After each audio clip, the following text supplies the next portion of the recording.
The time is 3 a.m. in the morning. You're sitting alone in your room and binge watching a new series on Netflix.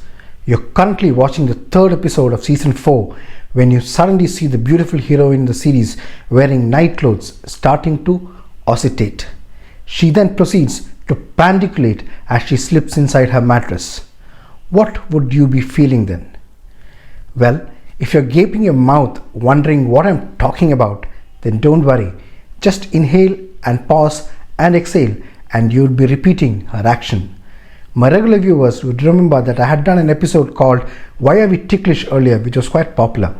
And there was another that I did regarding why do we feel tired in meetings too.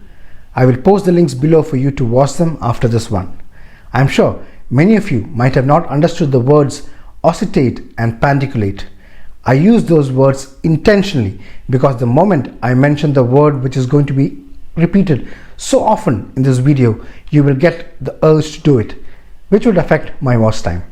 Well, jokes apart, oscillate is a scientific word for an action that we all perform every day, and pandiculate is the action of stretching that we often do along with it.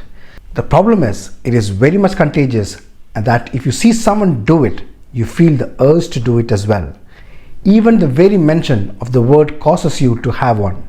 I am referring to good old yawning.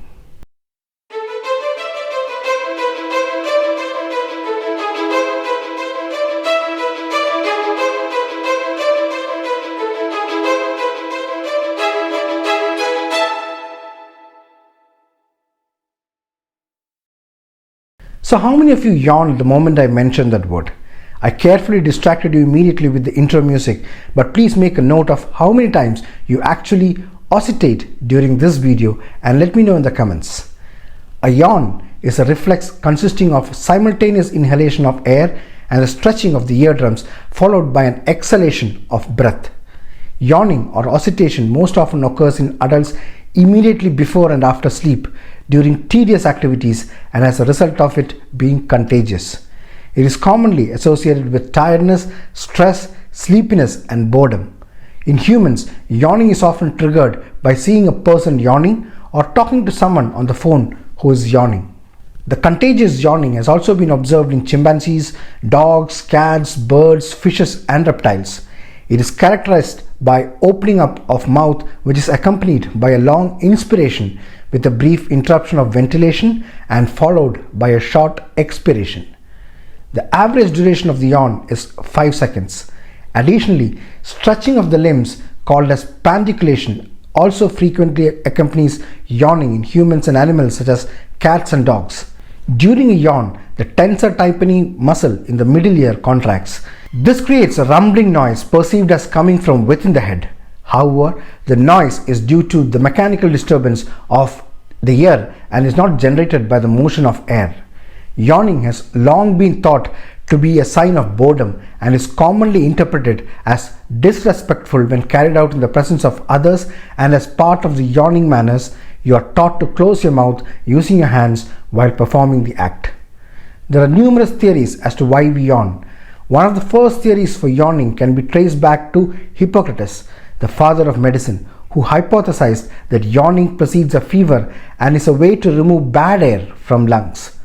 Based on modern evidence, this theory is outdated.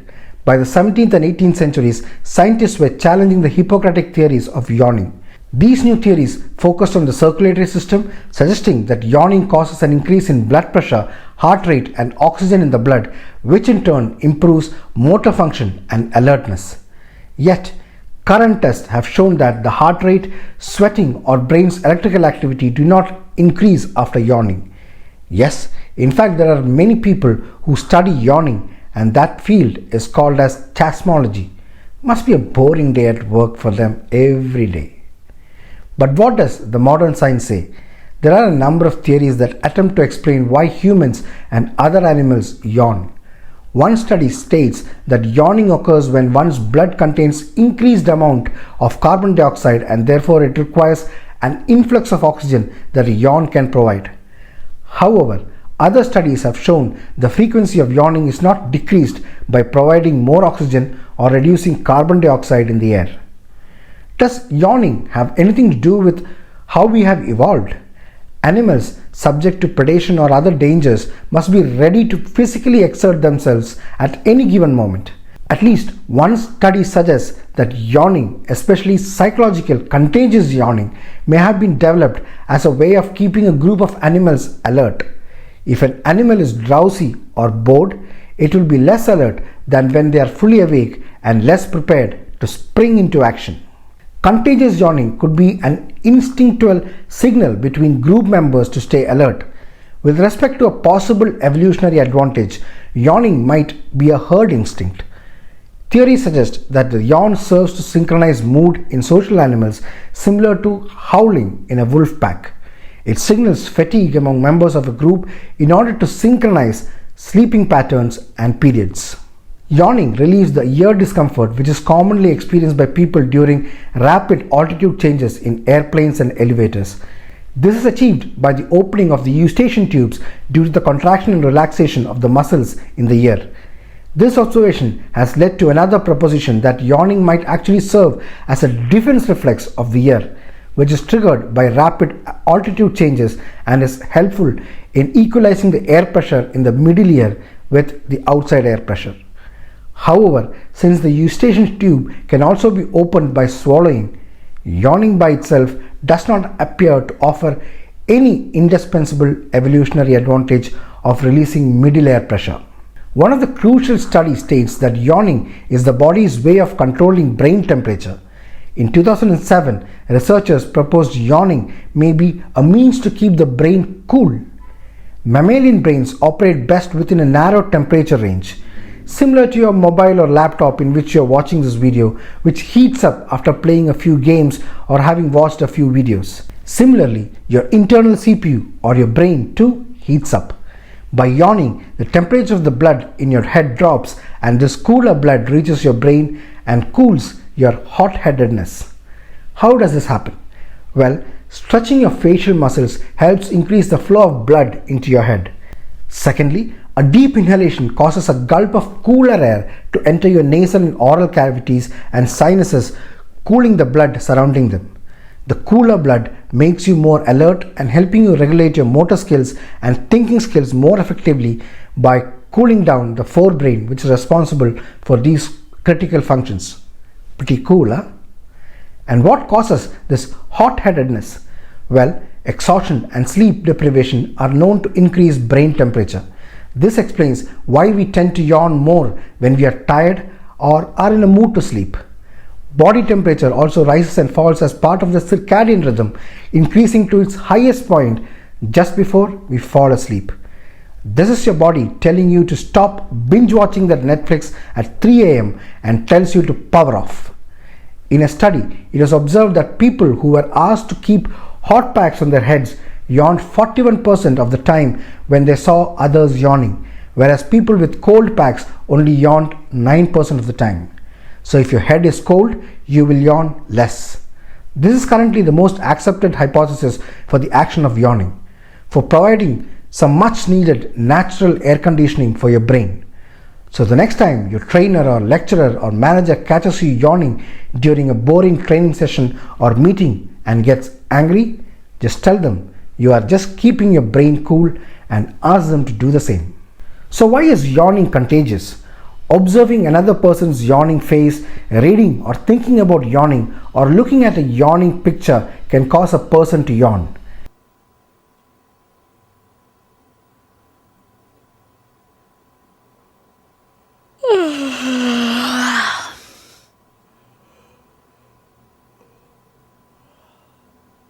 Like most of you did just now. There is a strong correlation between empathy and yawning. Contagious yawning begins in children around the age of 4 to 5, around the same time when empathetic behavior too develops.